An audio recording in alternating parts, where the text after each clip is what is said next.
ওই হাসরের ময়দান, কিয়ামতের ময়দান এত বড় ভয়ানক একটা ময়দান।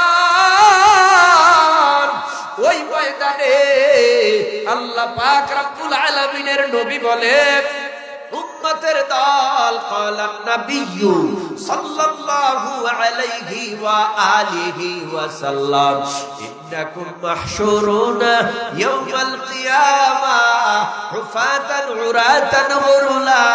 ওই হাসরের ময়দানে সব মানুষগুলি ল্যাংটা, কাপড় নাই পরনে, জামা নাই গায়ে, মাথায় নাই হেলমেট। ওই মানুষগুলি হাসরের ময়দানে দাঁড়াবে, পায়ের মধ্যে খরম নাই, খাদ্যহীন অবস্থায় হাসরের ময়দানে দাঁড়াবে। সূর্য জমিন থেকে দুনিয়ায়, এই জমিন থেকে সূর্যের দূরত্ব 9,30,00,000 মাইল দূর। সূর্যটা দুনিয়া থেকে 13 লক্ষ গুণ বড়। এই জমিনে সূর্যের গরমে অল্প পানি গরম হয়ে যায়। সূর্যের গরমে আবার পিচ ডালাই, রাস্তার পিচগুলি গলে গলে পড়ে। এই জমিনের মধ্যে সূর্যের গরমে বালুগুলো গরম হয়ে যায়, আগুন হয়ে যায়। হাসরের ময়দানে সূর্যটা মানুষের মাথার অতি নিকটে চলে আসবে। আধা ছোয়া হাত, 1 হাত মাথার উপরে সূর্য চলে আসবে। আল্লাহ বলবে, এ সূর্য, তোর মধ্যে যত পাওয়ার, আজকে হাসরের ময়দানে সব পাওয়ার গুলি সারিয়া দে। সূর্যের গরমে হাসরের মাটিটা পুরে তামা, ডানে বামে সামনে পিছনে কেউ ফিরতে পারবে না, উপরেও তাকাই, ডানে বামে তাকাইতে পারবে না। হাসরবাসী 2 পায়ের তালুর নিচে যতটুকু মাটি, এতটুকু মাটির উপরে দাঁড়ায় থাকা লাগবে। উপরের দিকে চেহারাটা উঠে যাবে, ডানে বামে কেউ তাকাইতে পারবে না। ওই হাসরের ময়দানে দাঁড়ায় থাকবে মানুষ কয় দিন, কয় মাস, কয় বছর। আল্লাহ বলে, ইয়াউমান কানা মিকদারুহু 50 আলফা সানা, 50,000 বছর বিচারের অপেক্ষায় দাঁড়ানো। আল্লাহ সূর্যকে বলবে, এ সূর্য, তোর মধ্যে যত পাওয়ার, আজকে হাসরের ময়দানে সব পাওয়ার গুলি সারিয়া দে। সূর্যের পাওয়ারে হাসরের জমিনটা পুরে তামা, লোহার সাথে তুলনা নয়, পিতলের সাথে তুলনা নয়। তামার সাথে কেন হাসরের ময়দানের তুলনা? বলে, তামা এমন একটা পদার্থ, এক পাশে আগুন লাগলে অটোমেটিক অপর পাশ গরম হয়ে যায়। সূর্যের গরমে মাটির জমিনটা পুরে তামা হয়ে যাবে, মানে আগুন। ওই সূর্যটা তা দিয়া জমিনটারে আগুন বানায় দেবে। ডানে বামে মানুষ হাহাকার করবে, কারণ দীপ্তটা পানির পিপাসায় ঝুলবে, পানি নাই। অন্যদিকে আল্লাহ বলবে, পাওয়ার কি আর নাই? সূর্য তোর মধ্যে পাওয়ার দে। সূর্যের এত পাওয়ার, সূর্যের পাওয়ারে ওই হাসরবাসীর মাথার তালুগুলো টাস টাস করে ফেটে মগজ উতলায়া পড়বে, জিহ্বাটা ঝুলবে পানির পিপাসায়, কোথাও পানি নাই। অন্যদিকে আমার আল্লাহ রাগান্বিত হইয়া আওয়াজ দিবে, কই ফেরাউন, কই নমরুদ, কই হামান, কই সাদ্দাত, কই বেঈমানেরা, আয় পারলে আমার সামনে ক্ষমতা দেখা। আজকের রাজত্ব আমার নাই। ডান বাম থেকে কোনো আওয়াজ নাই। আল্লাহ নিজেই বলবে, লিল্লাহিল ওয়াহিদিল কাহ্হার, আজকের রাজত্ব আমার, আমি নিজে বিচারক। আজকে আমি আল্লাহর সামনে পারলে ক্ষমতা দেখাও, না না, কেউ ক্ষমতা দেখাতে পারবে না। অন্যদিকে সমস্ত নবীরা আল্লাহর এই অবস্থা দেখা, জাহান্নামের হুঙ্কার দেখা, হাসরের ময়দানের এই চিত্র দেখা, আদম নবী বলবে, আমার উভয় নাই। মূসা নবী বলবে, আমার উভয় নাই। ঈসা নবী বলবে, আমার উভয় নাই। দাউদ নবী বলবে, আমার উভয় নাই। ইব্রাহিম নবী বলবে, ইয়া নফসি। সমস্ত নবীরা বলবে, আল্লাহ আমারে বাঁচান, আমার উভয় নাই। নবীরা পর্যন্ত ইয়া নফসি বলবে, নবীর উম্মতেরা ইয়া নফসি বলবে। আমার নবী আপনার নবী দু জাহানের সরদার, मदीना का ताजदार आके नंदर मदीना का ताजदार मुहम्मदुर रसूलुल्लाह सल्लल्लाहु अलैहि वसल्लम মাকামে মাহমুদ মর্যাদাপূর্ণ জায়গায় সিজদায় পড়ে কান্নার আওয়াজ দিবে, ও আল্লাহ আমার উম্মত বাঁচাও, ইয়া রাব্বি হাবলি উম্মতি। সকল নবীরা ইয়া নফসি, আমার নবী ইয়া রাব্বি হাবলি উম্মতি। মায়ার নবীর কান্না ফেরেশতারা সহ্য করতে পারবে না। ফেরেশতারা বলবে, আল্লাহ নবীরে আর কত কাঁদাইবা, দুনিয়ার জীবনটা তো নবী কাঁদতে কাঁদতে দুনিয়া থেকে বিদায় হলো, মা নাই, নবীর বাবাও নাই, মা হারাইয়া নবীকে দেশে, বাবা হারাইয়া নবীকে দেশে। ওই নবীর কান্না আমরা সহ্য করতে পারি না। উহুদের ময়দানে নবী কাঁদলো, তায়েফের ময়দানে নবী কাঁদলো, যেদিন মক্কা ছাইরা নবী হিজরত করে মদিনায় যায়, ওই দিন নবী কান্না করেছে। ওই নবীর কান্না সহ্য করতে পারি না।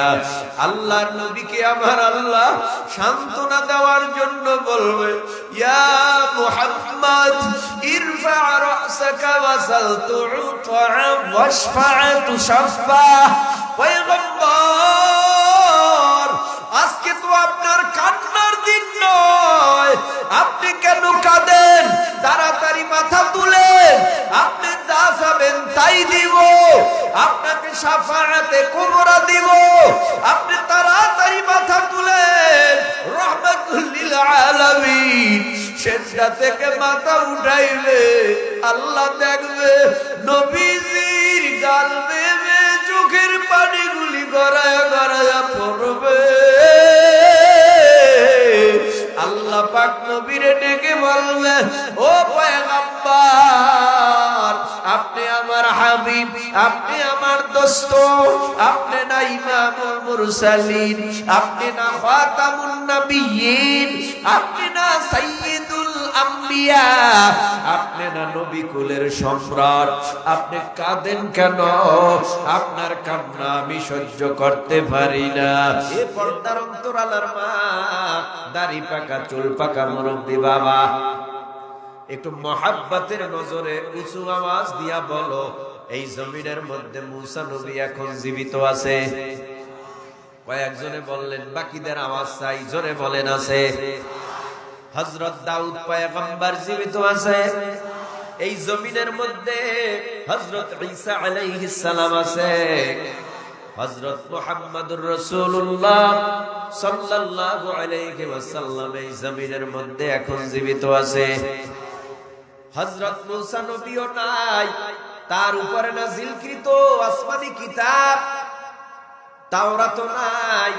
যদি কেউ বলে আমার কাছে তাওরাত আছে, তাওরাত, আমি বলবো তোমার কাছে তাওরাত থাকলেও সেটা আসল নয়, নকলটা আছে। যদি কেউ বলে আমার কাছে জাবুর আছে, জাবুর, আমি বলবো তোমার কাছে যদি জাবুর থাকে আসলটা নাই, আসমানি সেই জাবুর নাই, নকলটা আছে। যদি কেউ বলে আমার কাছে ইনজিল আছে, আমি বলবো তোমার কাছে সেই আসল ইনজিল নাই, নকল ইনজিল আছে।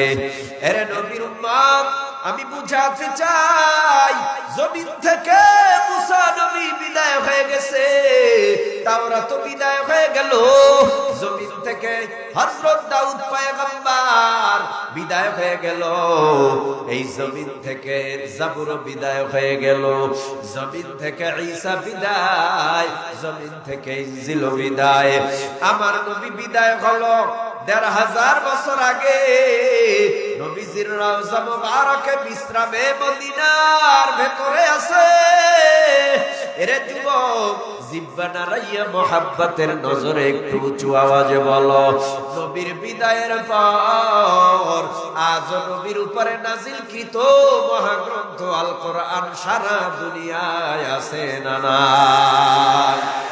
বলো, মুহাব্বতে আসল না নকল? হ্যাঁ, আসল নি? আপনার ঘরে যেই কোরআন আছে সেই কোরআন আসল না নকল? মসজিদের মধ্যে যেই কোরআন আছে কোরআন আসল না নকল? কুষ্টিয়া জেলায় যত কোরআন আছে আসল না নকল? বরিশালের কোরআন আসল না নকল? সারা দুনিয়ার ভেতরে যত কোরআন সমস্ত কোরআন গুলি আসল কোরআন। কারণটা কি? ১৫০০ বছর আগে রাহমাতুল লিল আলামিন মুহাম্মাদুর রাসূলুল্লাহ সাল্লাল্লাহু আলাইহি ওয়াসাল্লামের উপরে আল্লাহ কোরআন নাযিল করেছেন। এই কোরআনটা ৩০ পারা ১১৪টা সূরা। একটা আয়াতের মধ্যেও কোনো ভুল নাই, একটা শব্দের মধ্যেও কোনো ভুল নাই, একটা অক্ষরেও কোনো ভুল নাই। ৩০ পারা কোরআন বিশুদ্ধ কালাম। আগেও সূরা ফাতিহা যেমন ছিল এখনো তেমন আছে, কিয়ামত পর্যন্ত তেমন থাকবে। সূরা ফাতিহা থেকে শুরু করে সূরা নাস পর্যন্ত ১১৪টা সূরা। কোন সূরার মধ্যে ভুল নাই, কোন সূরার মধ্যে সন্দেহ নাই। ৩০ পারা কোরআন আগেও যেমন ছিল এখনো তেমন আছে, কিয়ামত পর্যন্ত তেমন থাকবে। কোরআন নাযিল হওয়ার পর আবু জাহল, সায়বা অথবা আবু লাহাব কোরআনের দুশমন জমিনের ভেতরে কোরআনকে মিটায় দেওয়ার জন্য কত ষড়যন্ত্র করলো। না না, ষড়যন্ত্র করলো বটে, কিন্তু তার ষড়যন্ত্র বৃথা হয়ে গেল। জমিনের মধ্যে কোরআন আমার আল্লাহ টিকায় রাখলো। এখনো কত বেঈমান এই জমিনের মধ্যে আছে। কোন বেঈমানরা কোরআনটাকে জমিনে মিটায় দিতে পারে না।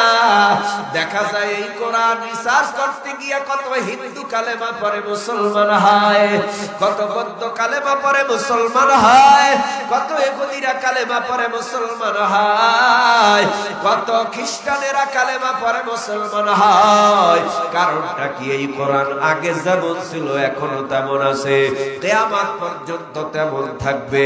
এই কোরআন ভালোভাবে রিসার্চ করে বেঈমানেরা দেখলো কোরআনের মধ্যে কোনো ভুল নাই, সন্দেহ নাই।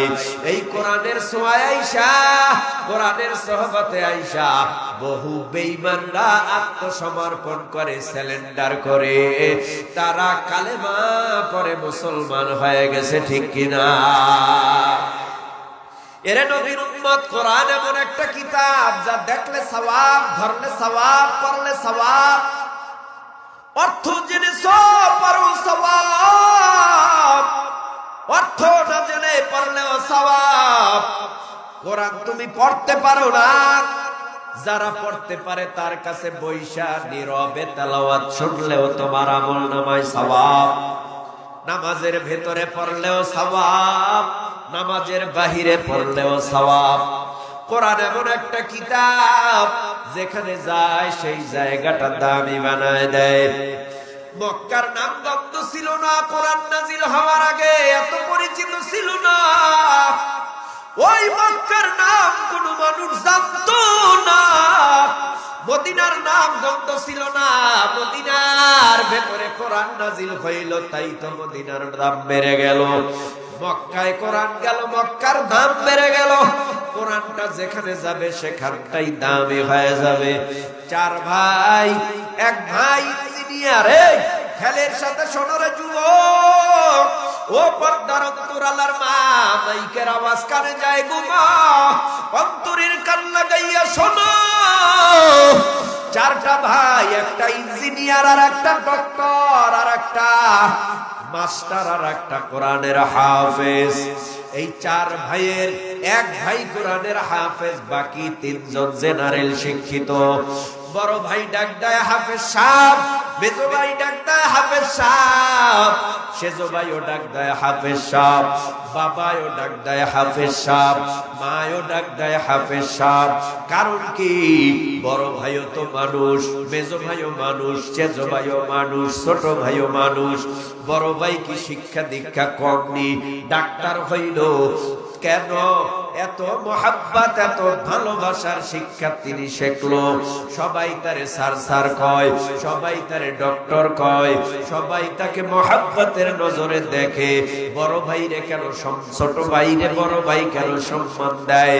মা বাবার জন্ম দিল, মা বাবাও কেন সম্মান দিয়া কথা কয়? হাফেজ সাহেবের ভেতরে কি ভিন্ন কোন পাওয়ার আছে? না না, হাফেজ সাহেবের মধ্যে ভিন্ন কোন পাওয়ার নাই। হাফেজ সাহেব মানুষ, কিন্তু হাফেজ সাহেবরে এত মোহাব্বতের নজরে দেখে কেন? বড় ভাই, মেজো ভাই, সেজো ভাই, ছোট ভাইরে এত মোহাব্বতের নজরে দেখে কেন?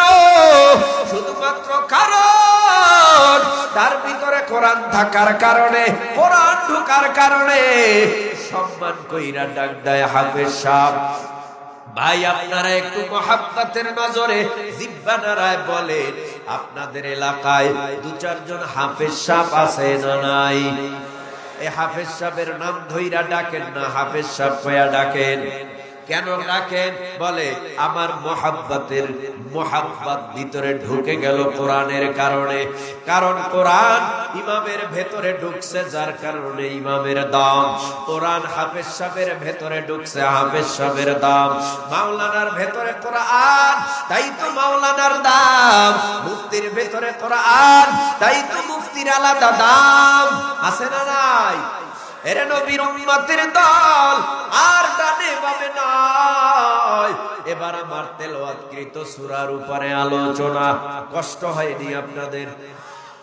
মাথা ঝুলাইতে পারবেন না, কথা বলতে হবে। কষ্ট হয়? আরো জোরে বলেন। ভাইরা আমার,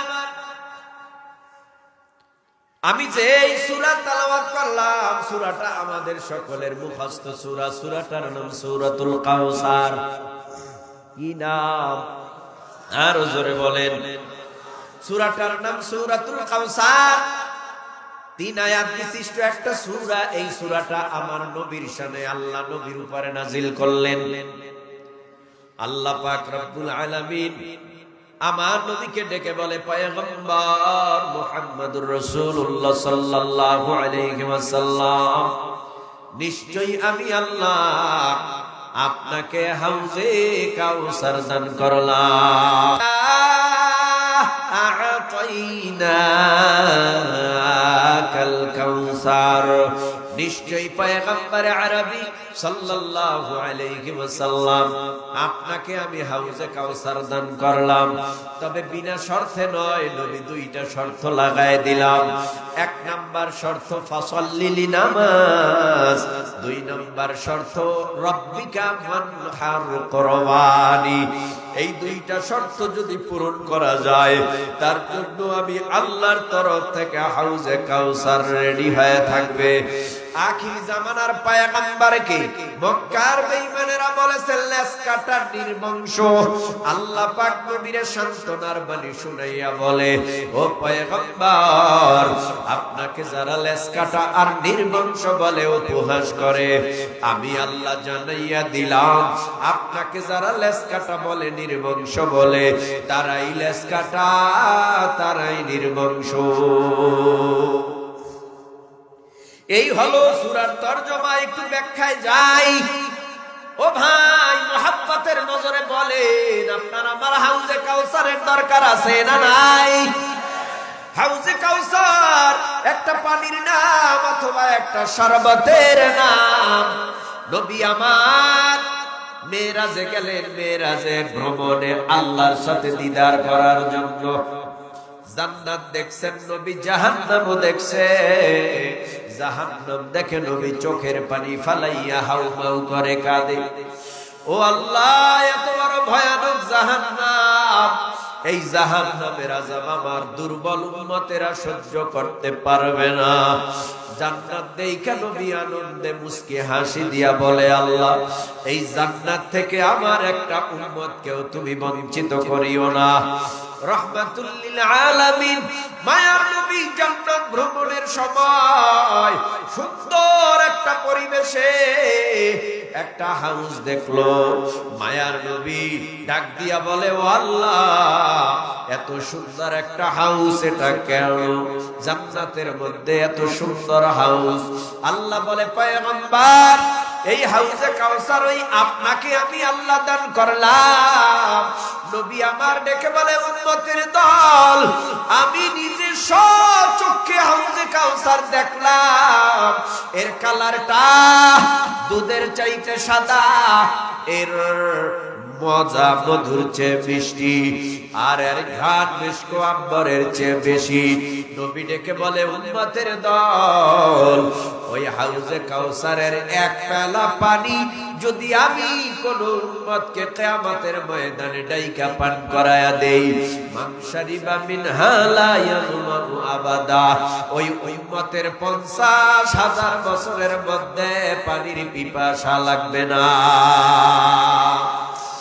এত দামি পানি, এত বরকতপূর্ণ পানি। রাহমাতুল লিল আলামিন বলে, এই পানিটা হাউজে কাউসারটা কিয়ামতের ময়দানে আমি নিজে নবীর হাতে সাপ্লাই করব।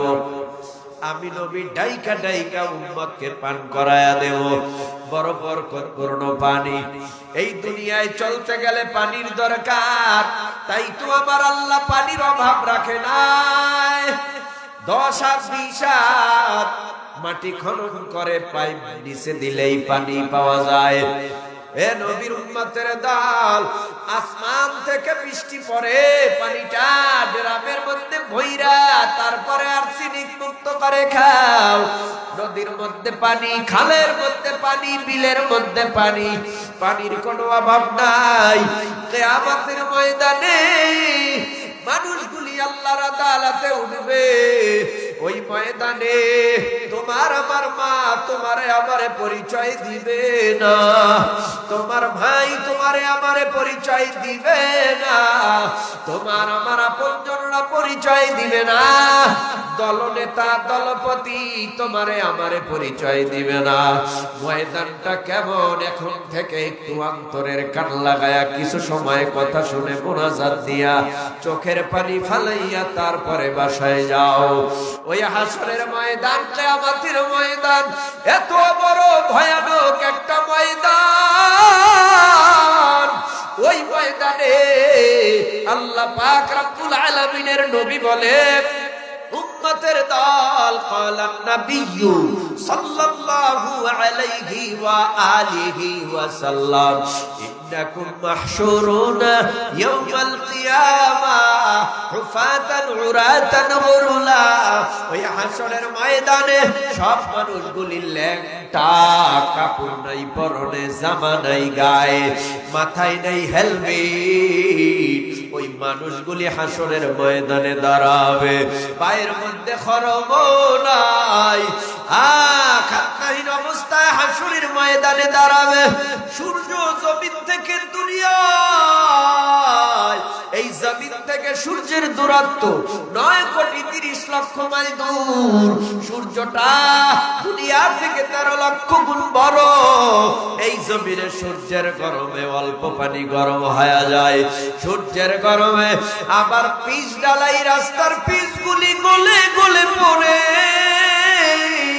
এই জমিনের মধ্যে সূর্যের গরমে বালুগুলো গরম হয়ে যায়, আগুন হয়ে যায়। হাসরের ময়দানে সূর্যটা মানুষের মাথার অতি নিকটে চলে আসবে। আধা ছোয়া হাত, 1 হাত মাথার উপরে সূর্য চলে আসবে। আল্লাহ বলবে, এ সূর্য,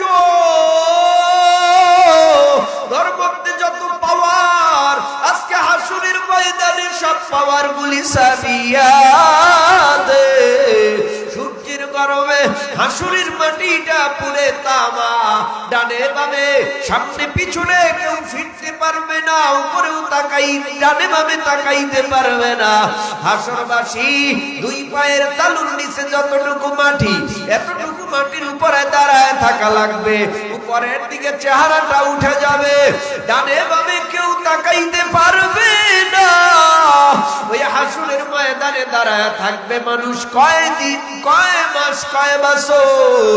আল্লাহ বলে ইয়াউমান কানা মিকদারুহু 50,000 সানা, 50,000 বছর বিচারের অপেক্ষায় দাঁড়ানো। আল্লাহ সূর্যকে বলবে, এ সূর্য, তোর মধ্যে যত পাওয়ার, আজকে হাসরের ময়দানে সব পাওয়ার গুলি সারিয়া দে। সূর্যের পাওয়ারে হাসরের জমিনটা পুরে তামা, লোহার সাথে তুলনা নয়, পিতলের সাথে তুলনা নয়, তামার সাথে কেন হাসরের ময়দানের তুলনা? বলে তামা এমন একটা পদার্থ, এক পাশে আগুন লাগলে অটোমেটিক অপর পাশ গরম হয়ে যায়। সূর্যের গরমে মাটির জমিনটা পুরে তামা হয়ে যাবে, মানে আগুন। ওই সূর্যটা তা দিয়া জমিনটারে আগুন বানায় দেবে। ডানে বামে মানুষ হাহাকার করবে, কারণ দিনটা পানির পিপাসায় ঝুলবে, পানি নাই। অন্যদিকে আল্লাহ বলবে, পাওয়ার কি আর নাই? সূর্য তোর মধ্যে পাওয়ার দে। সূর্যের এত পাওয়ার, সূর্যের পাওয়ারে ওই হাসরবাসীর মাথার তালুগুলো টাস টাস করে ফেটে মগজ উতলায়া পড়বে, জিহ্বাটা ঝুলবে পানির পিপাসায়, কোথাও পানি নাই। অন্যদিকে আমার আল্লাহ রাগিন্বিত হইয়া আওয়াজ দিবে, কই ফেরাউন, কই নমরুদ, কই হামান, কই সাদ্দাত, কই বেঈমানেরা, আয় পারলে আমার সামনে ক্ষমতা দেখা। আজকের রাজত্ব আমার নাই, ডান বাম থেকে কোনো আওয়াজ নাই। আল্লাহ নিজেই বলবে, লিল্লাহিল ওয়াহিদিল কাহ্হার, আজকের রাজত্ব আমার, আমি নিজে বিচারক। আজকে আমি আল্লাহর সামনে পারলে ক্ষমতা দেখাও, না না, কেউ ক্ষমতা দেখাতে পারবে না। অন্যদিকে সমস্ত নবীরা আল্লাহর এই অবস্থা দেখা, জাহান্নামের হুঙ্কার দেখা, হাসরের ময়দানের এই চিত্র দেখা, আদম নবী বলবে আমার উভয় নাই, মূসা নবী বলবে আমার উভয় নাই, ঈসা নবী বলবে আমার উভয় নাই, দাউদ নবী বলবে আমার উভয় নাই, ইব্রাহিম নবী বলবে ইয়া নাফসি, সমস্ত নবীরা বলবে আল্লাহ আমারে বাঁচান, আমার উভয় নাই। নবীরা পর্যন্ত ইয়া নাফসি বলবে, নবীর উম্মতেরা ইয়া নাফসি, ইয়া নাফসি বলবে। আমার নবী, আপনার নবী দু জাহানের সরদার, मदीना का ताजदार, आके नंदर मदीना का ताजदार मुहम्मदुर रसूलुल्लाह सल्लल्लाहु अलैहि वसल्लम মাকামে মাহমুদ মর্যাদাপূর্ণ জায়গায় সিজদায় পড়ে কান্নার আওয়াজ দিবে, ও আল্লাহ আমার উম্মত বাঁচাও, ইয়া রাব্বি হাবলি উম্মতি। সকল নবীরা ইয়া নাফসি, আমার নবী ইয়া রাব্বি হাবলি উম্মতি। মায়ার নবীর কান্না ফেরেশতারা সহ্য করতে পারবে না। ফেরেশতারা বলবে আল্লাহ নবীরে আর কত কাঁদাইবা, দুনিয়ার জীবনটা তো নবী কাঁদতে কাঁদতে দুনিয়ার থেকে বিদায় হলো, মা নাই, নবীর বাবাও নাই, মা হারাইয়া নবী কেঁদেছে, বাবা হারাইয়া নবী কেঁদেছে। ওই নবীর কান্না আমরা সহ্য করতে পারি না। উহুদের ময়দানে নবী কাঁদলো, তায়েফের ময়দানে নবী কাঁদলো, যেদিন মক্কা ছাইরা নবী হিজরত করে মদিনায় যায়, ওই দিন নবী কান্না করেছে। ওই নবীর কান্না সহ্য করতে পারি না। আল্লাহর নবীকে আমার আল্লাহ সান্ত্বনা দেওয়ার জন্য বলবে, ইয়া মুহাম্মদ ইরফা রাসাকা ওয়াসাল তু'তা ওয়াশফা তুশাফা। পয়গম্বর, আজকে তো আপনার কান্নার দিন নয়, আপনি কেন কাঁদেন? তাড়াতাড়ি মাথা তুলেন, আপনি যা চাবেন তাই দিব, আপনাকে শাফাআতে কুবরা দিব, আপনি তাড়াতাড়ি মাথা তুলেন। রাহমাতুল লিল আলামিন সেজদা থেকে মাথা উঠাইবে, আল্লাহ দেখবে নবীজির গাল বেয়ে চোখের পানিগুলি গড়ায়া গড়ায়া পড়বে।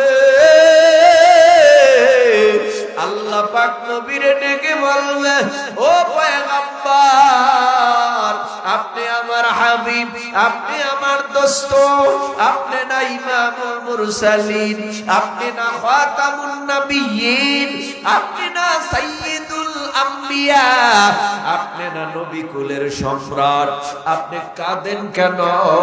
আপনার কান্না আমি সহ্য করতে পারি না। নবী বায়না ধরে আল্লাহকে বলবে, ও আল্লাহ, কাঁদবো না কি করব? আমার উম্মতের জন্য আমি জীবনটা উৎসর্গ করে দিয়ে আসছি। ওই উম্মত আজকে জাহান্নামে যাবে, আমি সহ্য করতে পারবো না। আমার উম্মতকে জাহান্নামের আগুন থেকে বাঁচান। আল্লাহ পাক ডেকে বলবে, পয়গম্বর, আমি আল্লাহ নিজে আপনাকে শাফাআতের দায়িত্ব দিয়ে দিলাম। আপনার যারে মন চায় তারে শাফাআত কইরা জান্নাতে নিয়ে যান। নবী আমার পাইকারি হারে শাফাআত কইরা জান্নাতের মেহমান বানায় দেবে। হঠাৎ করে কিয়ামতের ময়দানে নবী আওয়াজ করবে, ও বেলাল, আলী, আবু বকর, ওসমান কোথায়? জাহান্নামের ঘেটে গিয়ে একটু দাঁড়াও। ওখানে দাঁড়ায় থাকবা, পাহারাদারি করবা, আমার কোন একটা উম্মত যেন জাহান্নামে না যায়। এ যুবক, এ দাড়ি পাকা চুল পাকা মুরব্বি, এখানেই তো কবরস্থান। এই কবরস্থানে কতজনের মা ঘুমায়, কতজনের বাবা ঘুমায়। এই কবরের মধ্যে তাকায় রইছে, কার কবরে জাহান্নামের আগুন জ্বলে আমরা কেউ জানি না। কার মা তাকাইয়া তাকাইয়া কান্নার আওয়াজ। ও সন্তান, এই দুনিয়ার জমিনের মধ্যে বসে আমি কি তোর মা কষ্ট করি নাই তোর জন্য? আমি কি তোর বাবা কষ্ট করি নাই তোর জন্য? তোর বাবা, তোর মা আমার মাথার ঘাম পায়ে ফালাইয়া তোরে আমি লাইনে উঠাবার কত চেষ্টা করলাম। আজকে তুই তোর মাকে ভুলিয়া রইছ, আজকে তোর বাবারে তুই ভুলিয়া রইছ, পাশেই ঘুমায় রইছি, তোরা দেখো না। তোমার মা গুনাহ নিয়ে আসার কারণে কবরে জাহান্নামের সাপ পেঁচাইয়া জড়াইয়া তোর মা বাবারে কামড়ায়। তোর মা বাবার কবরে জাহান্নামের আগুন দাউ দাউ করিয়া জ্বলতে জ্বলতে কলিজা পুরিয়া ছাই। তোর মা বাবা আজকে তাকায় রইছে, একটু দোয়া কর, তোদের দোয়ার ফসলে আল্লাহ আমাদের মাফ করে দিবে। আজকেও আখিরি মোনাজাত, আগামী কালকেও শেষের দিনে আখিরি মোনাজাত হবে। ডানে বামে না তাকাইয়া মোনাজাতে শরীক হও, এই মা বাবার জন্য দোয়া করে যাও। এরে নবীর উম্মতের দল, ওই দিকে শাফাআত কইরা নবী বলবে, উম্মত কত কষ্ট করেছো, আসো আমার হাতে একটা বরকতপূর্ণ পানি আছে, এক পেয়ালা এক গ্লাস পান কইরা যাও।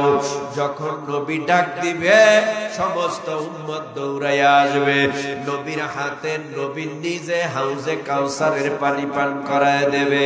50,000 বছরের মধ্যে পানির পিপাসা লাগবে না।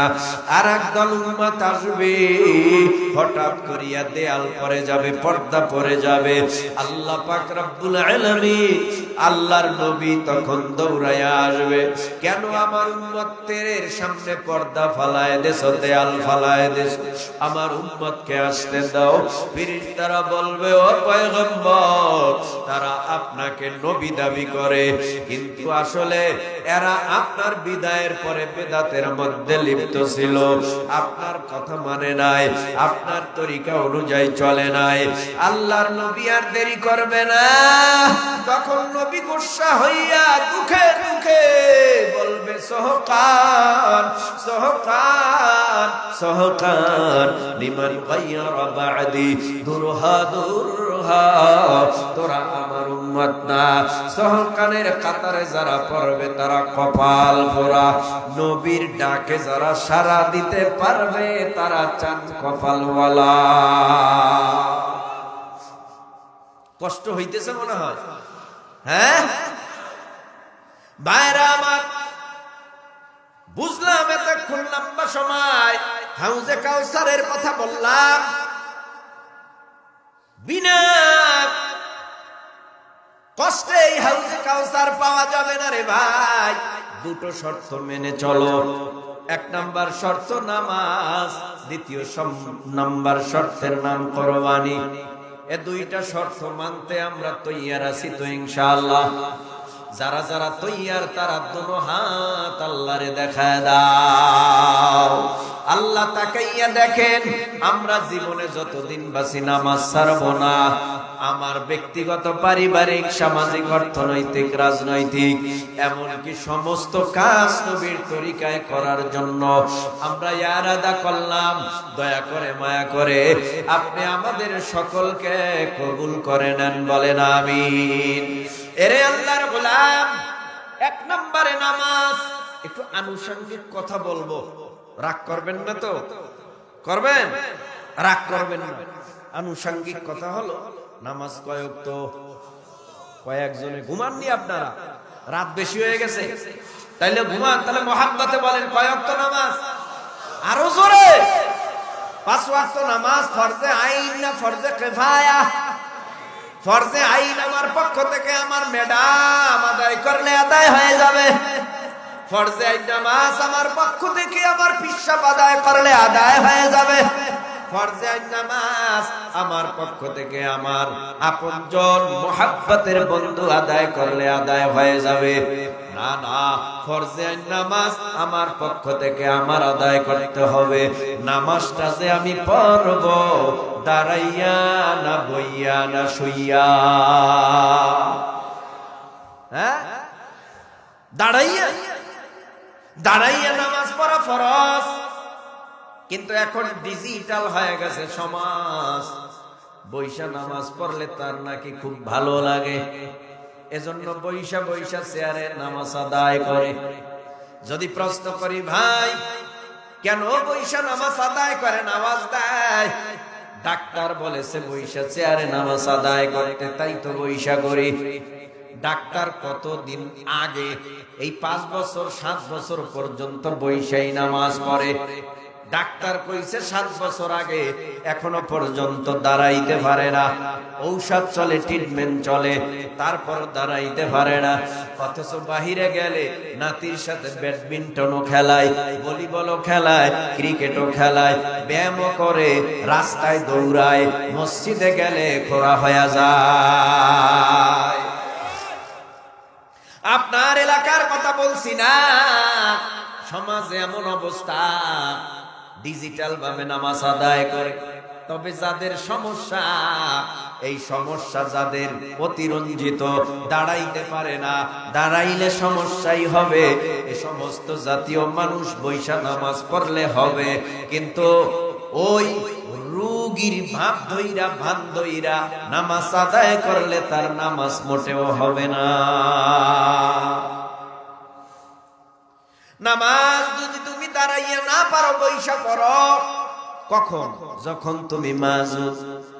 বৈশা পারো না, শুইয়া পড়ো। শুইয়া পারো না, ইশারায় পড়ো। নামাজ ছাড়িও না। গেল এক। দ্বিতীয় নাম্বার, জানাজার নামাজ ফরজে কিফায়া না ফরজে আইন? জানাজার নামাজ ফরজে কিফায়া, ফরজে আইন 5 ওয়াক্ত। 5 ওয়াক্ত আমারটা আমারই আদায় করা লাগবে। ফরজে কিফায়া আমারটা আমার আদায় করা লাগবে এমন না। ফরজে কিফায়া মানে পুরা সমাজবাসীর জন্য। এই পুরা সমাজের 2-4 জন মানুষ যাইতে পারে নাই, অন্যরা গেছে, ফরজে কিফায়া আদায় হয়ে গেল। বাবা যাইতে পারে নাই জানাজায়, মা যাইতে পারে নাই, ভাই যাইতে পারে নাই, বোন যাইতে, আপন জনেরা যাইতে পারে নাই, জানাজা আদায় হয়ে গেল। আমি গুনাহগার হব না, সবার পক্ষ থেকে আমারটাও আদায় হয়ে গেল।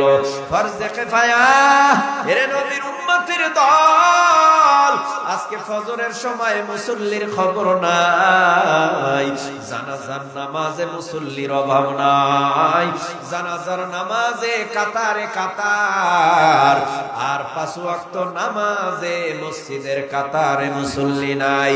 কেন এই জানাজার নামাজে বেনামাজি ফজর পড়ে নাই, জোহর পড়ে নাই, আসর পড়ে নাই, মাগরিব পড়ে নাই, এশারের নামাজও পড়ে নাই, 5 ওয়াক্তের এক ওয়াক্ত পড়ে নাই?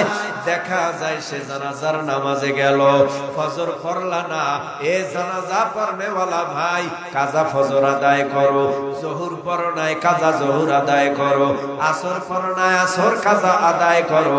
মাগরিব পড়ো নাই, মাগরিব কাজা আদায় করো। এশা পড়ো নাই, এশা কাজা আদায় করো। এরপরে সময় থাকলে তুমি যদি জানাজা পাও, জানাজা পড়বা। তোমার জন্য জানাজা জরুরি না, তোমার জন্য বিদায়কৃত নামাজ জরুরি, ঠিক কিনা? তাহলে কয় ওয়াক্ত নামাজ?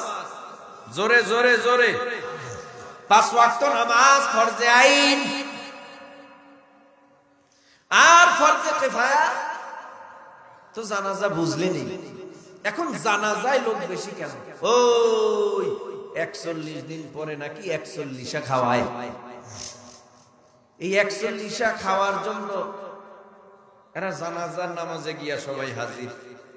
যদি আমি ওখানে তাদের ফেস টু ফেস না হই, দাওয়াত পাবো না, খাইতে গেলে বলবে বিনা দাওয়াতে খেতে এসেছে। এজন্য জানাজায় লোক বেশি হয়, খাওয়ার তালে থাকে। 5 ওয়াক্ত নামাজের তালে অনেকেই নাই। আপনারা কি আমার উপরে রাগ করতেছেন? 5 ওয়াক্ত নামাজের দরকার নাই? আছে। এটা পীরের হুকুম, কথা কন না কেন? নবীর হুকুম। কার হুকুম? 5 ওয়াক্ত নামাজ এটা পড়তেই হবে, না পড়লে বড় কঠিন আযাব আল্লাহর তরফ থেকে। তাহলে আমরা নামাজ বুঝলাম, 5 ওয়াক্ত নামাজ। নবীর এক সাহাবী নবীর কাছে গিয়া একটা অভিযোগ দায়ের করলেন। কি অভিযোগ? ও পয়গম্বর, আমার একটা উট আছে, উট খরিদ করেছি, উটের পিঠে মালামাল বোঝাই কইরা আমি বিভিন্ন জায়গায় পৌঁছে দেই, দোকানে দেই, বাজারে দিয়ে আসি, যারা চায় তাদের কাছে নিয়ে যাই। কিন্তু দুঃখ, সারাদিন কষ্ট করে আইসা আমি বাসায় ঘুমাই, এই উট সারা রাত্র হৃদয় বিদারক আওয়াজ দিয়ে আমার ঘুম ভাইগা দেয়, আর ঘুম আসে না। নবী আমার ডেকে বলে, তুমি বাদী, উট হইল বিবাদী, উটটারে তো আমার কাছে দরকার। দেরি করে নাই, নবী গিয়া নবী বললেন, উটটা আমার কাছে নিয়ে আসো। কেন? সারা রাত তোমারে ঘুমাতে দেয় না। বাস, উট নিয়ে আস। নবীর কাছে আইসা উটটা আত্তাহিয়াতুর সূরাতে বসে পড়লো। সুবহানাল্লাহ। আল্লাহর নবী ডেকে বলে, এ উট, বলো তোমাকে তোমার মালিক কি ঠিকভাবে দানা পানি দেয় না, খানা দানা দেয় না? ঠিকভাবে কি তোমার কথা, ঠিকভাবে কি তোমার ভরণ পোষণ দেয় না? কয়, ও পয়গম্বর, আমার মালিক কোনোটাতে ত্রুটি করে না, সবই দেয়, ঠিকভাবেই দেয়, খানা পানিও দেয়, আমার যত্ন করে। তাহলে তুমি কেন হৃদয় বিদারক আওয়াজ দিয়া তোমার মালিকের ঘুম ভেঙে দাও? বলবা কি? ও পয়গম্বর, অবশ্যই বলবো। উটের ভাষা মায়ার নবী বুঝতেছে, আর উট বলতেছে, পয়গম্বর, সারাটা দিন মালিকও কষ্ট করে, আমার কি কষ্ট হয় না? আমি আমার মালামাল বোঝাই করিয়া, আমার পিঠে লইয়া আমি এই বাজারে যাই, ওই বাজারে যাই, এই দোকানে যাই, ওই দোকানে যাই, কত মেহনত, কত কষ্ট করি। বাসায় আসছি, আমার তো একটু ঘুমাইতে মন চায়, কিন্তু আমি ঘুমাইতে পারি না। পয়গম্বর, কেন ঘুমাইতে পারি না জানেন? আমার মালিক মাগরিবের নামাজ আদায় করিয়া বিছানায় আরামে ঘুমাইতেছে, কিন্তু আমি দেখতেছি আমার মালিকের এশারের নামাজ কাজা হয়ে যাবে, কাজা হয়ে যাবে। এজন্য আমি মালিককে বুঝাইতে চাই, এ মালিক তোমরা আশরাফুল মাখলুকাত মানুষ, আর আমাদেরকে আল্লাহ বানাইছেন উট। আমাদের জন্য নামাজ ফরজ নয়, তোমাদের জন্য নামাজ ফরজ। ঘুমাইও না, তাড়াতাড়ি উঠিয়া যাও, উইঠা তাড়াতাড়ি এশারের নামাজ আদায় করো। ও পয়গম্বর, আমি হৃদয় বিদারক আওয়াজ দিয়া এটাই বুঝাইছি, দুনিয়ার আগুন সহ্য করা যায় না, আখেরাতের আগুন কেমনে সহ্য করবা মালিক? পরকালের জাহান্নামের ভয়ানক আযাব সহ্য করতে পারবা না। এ যুবক ভাই, নামাজ রীতিমতো আদায় করে নাও। ফজরের নামাজ আদায় করবা, দেখবা সারাদিন রিজিকের কোনো পেরেশানি থাকবে না। আমার আল্লাহ নিজে তোমার রিজিকের জিম্মাদারি নিয়ে যাবে, রিজিকের পেরেশানি লাগবে না। আমার আল্লাহ রিজিকের ফয়সালা করে দিবে। এরে নবীর উম্মত, এই জমিনের মধ্যে নামাজ নাই, রোজা নাই, আজকে মানুষ অসভ্যের কাতারে চলে গেছে। আজকে ভাই ভাইকে মানে না, বাবা সন্তানকে মানে না, সন্তান বাবাকে মানে না, ছেলে মেয়েরে মানে না, মেয়ে ছেলেরে মানে না। এমন অবস্থা, স্ত্রী স্বামীরে মানতে চায় না, স্বামীও স্ত্রীরে মানতে চায় না। সমাজটা এমন দুর্গন্ধ হয়ে গেছে, সমাজটা এত খারাপ হয়ে গেছে। এখন যে যার যা মন চায় সে তাই করে। যুবক ভাই, আজকে ডানে বামে আর যাব না। এখন দেখো, তুই এক ফোঁটা চোখের পানি ফালাইয়া এখান থেকে মোনাজাত দিয়ে বিদায় হতে পারো কিনা? তোমার ডানে তোমার বামে, আমার ডানে আমার বামে আমার মাওলা আমার আল্লাহ আছে না নাই? এই ডানে এই বামে সামনে পিছনে আমার আল্লাহ সব দিকে বিরাজমান। আল্লাহ বলে, বান্দা তুই যেদিকে তাকাবি সেদিকেই আমি আল্লাহ, বান্দা তুমি যেখানে আমি আল্লাহ সেখানে। এ বান্দা, লিল্লাহিল মাশরিকু ওয়াল মাগরিবু ফাআইনামা তুওয়াল্লু ফাতাম্মা ওয়াজহুল্লাহ।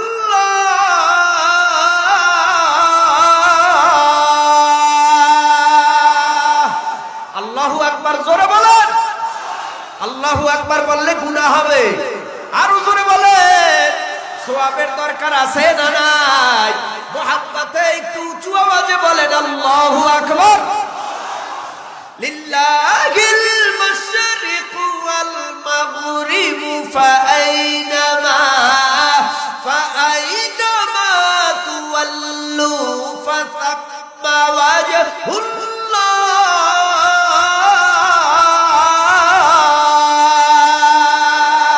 এই কালামে জিন্দা কুরআনে হাকীম মতে লা ইয়াজালাস্তু কাদিম জামিউল ইলমি ফিল কুরআনি হাকীম তাকাসুরাত আনহু আফহামুর রিজালি বাখা কুরআন কালামুল্লাহ বাশারু কাদিমাস্তি কাদিমাস্তি নইন। আল্লাহ বলে, বান্দা আমি তোমার ডানে বামে সামনে পিছনে সব দিকে বিরাজমান। ও বান্দা, তুমি তোমার চেহারাটা যেই দিকে ঘুরাইবা সেই দিকেই আমি আল্লাহ হাজির। এরে নবীর উম্মতের দল, আল্লাহ বলে আমি আল্লাহ আর তোমার নিকটে আছি। ওয়া নাহনু আকরাবু ইলাইহি মিন হাবলিল ওয়ারিদ, তোমার গলার সার রগেরও আমি আল্লাহ নিকটে। আল্লাহ বলেন, ওয়া হুয়া মাআকুম আইনামা কুনতুম, বান্দা তুমি যেখানে আমি আল্লাহ সেখানে। এরে আল্লাহর গোলাম, এখন থেকে একটু অন্তরটা নরম বানাইয়া নাও। এই জমিনের মধ্যে তুমি যা করো না কেন, তুমি কোথায় যাও, আমার আল্লাহ সব দিকে তাকাইয়া তাকাইয়া দেখতেছে। আল্লাহ পাক আবার তোমার আমার সাথে দুজন ফেরেশতা সহ আরো সহযোগী 19 জন ফেরেশতা লাগায় দিছে। ইন্না আলাইকুম লাহাফিযিনা কিরামান কাতিবিনা ইয়ালামুনা মা তাফআলুন।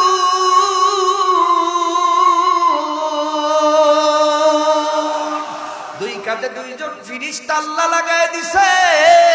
ফেরেশতা লাগাইয়া দিয়া কয়, ও ফেরেশতারা, তোমরা সর্ব অবস্থায় সেকেন্ডে সেকেন্ডে সেকেন্ডে সেকেন্ডে বান্দার পাপ লেখো, বান্দার নেক লেখো।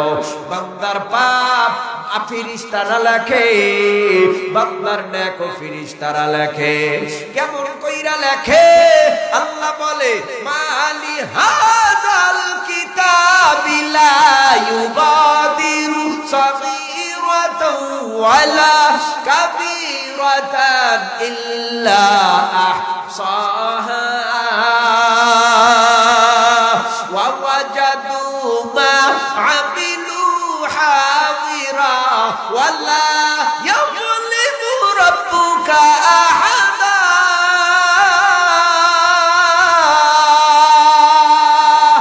ছোট নেক বড় নেক, ছোট পাপ বড় পাপ সব লিপিবদ্ধ হইতেছে।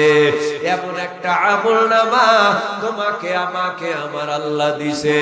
তোমার আমার আমলনামায় লা ইউগাদিরু সাগীরাতাও ওয়ালা কাবীরা, ছোট নেক লেখা হয়, বড় নেক লেখা হয়, ছোট পাপ লেখা হয়, বড় পাপ লেখা হয়। নির্দিষ্ট ফেরেশতারা লিপিবদ্ধ করনেওয়ালারা সব লিপিবদ্ধ করতেছে। এমনটা হবে না, ওয়ালা ইয়াযলিমু রাব্বুকা আহাদা, আল্লাহ কারো উপরে জুলুম কইরা বলবে না, এ জাহান্নামী রে, জাহান্নামে যা, তোর উপরে আমি আল্লাহ বড় নারাজ, জাহান্নামের আগুনের ভিতরে গিয়া জাহান্নামের আগুনে দগ্ধ হ। আল্লাহ কারো উপরে জুলুম কইরা বলবে না। তাহলে আল্লাহ পাক জান্নাত জাহান্নাম কি দিয়া নির্দিষ্ট করবে, নির্ণয় করবে? আল্লাহ পাক বলে, আল্লাহ তাজিরু ওয়াজিরাতু ওয়িজরা উখরা,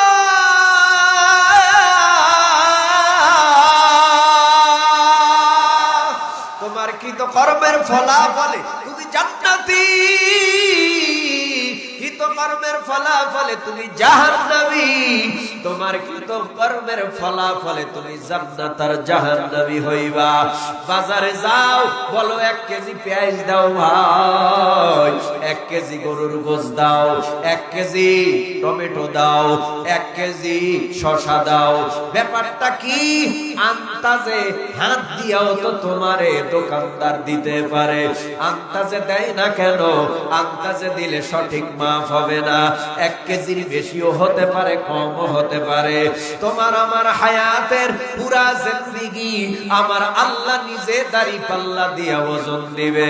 আল্লাহ কারো উপরে জুলুম কইরা বলবে না, তুই জাহান্নামী, জাহান্নামে যা, কিন্তু কর্মের ফলাফলে জান্নাতি জাহান্নামী। আল্লাহ সূরা কারিয়ার শেষ অংশে জানায় দেয়, ফাআম্মা মান সাকুলাত মাওয়াজিনুহু ফাহুয়া ফি ঈশাতির রাদিয়া। ও ফেরেশতারা, আমার এই বান্দার 70 বছরের হায়াত, এই বান্দির 70 বছরের হায়াত, 40 বছরের হায়াতের আমলনামা মিজানের পাল্লাটাই দিয়া টান দাও। মিজানের পাল্লায় যখন ওজন দেয়া হবে, নেকির পাল্লা যারা হালকা, আল্লাহ বলবে, ইনতালিকু বিআবদি ইলান নার। ও ফেরেশতারা, ওর হাতের মধ্যে জাহান্নামের আগুনের শিকল লাগাইয়া দে, ওর পায়ের মধ্যে জাহান্নামের আগুনের শিকল লাগাইয়া দে। জাহান্নামের আগুনের শিকল লাগবে কার হাতে, কার পায়ে, কার গমারে? আল্লাহ পাক রব্বুল আলামিন বলেন যার নেকের পাল্লা হালকা, গুনার পাল্লা ভারী, আল্লাহ বলবে টানিয়া টানিয়া ওরে জাহান্নামে নিয়ে যা। আর যার নেকের পাল্লা ভারী, আল্লাহ বলবে ইনতালিকু বিআবদি ইলাল জান্নাহ, ও ফেরেশতারা ওরে ইস্তেকবাল দিয়া জান্নাতে নিয়ে যাও। যারা জান্নাতে যাবে সুখের কোনো সীমানা নাই, যারা জাহান্নামে যাবে তাদের কষ্টের কোনো সীমানা নাই। জাহান্নামীরা জাহান্নামের ভিতরে যাওয়ার পর আল্লাহ পাক রব্বুল আলামিনের তরফ থেকে আওয়াজ, আল্লাহ ইয়াতিকুম রাসূলুম মিনকুম ইয়াতলুনা আলাইকুম আয়াতি রাব্বিকুম ওয়া ইউনযিরুনাকুম লিকা يومكم هذا قالوا بلى ولكن حقت كلمة العذاب على الكافرين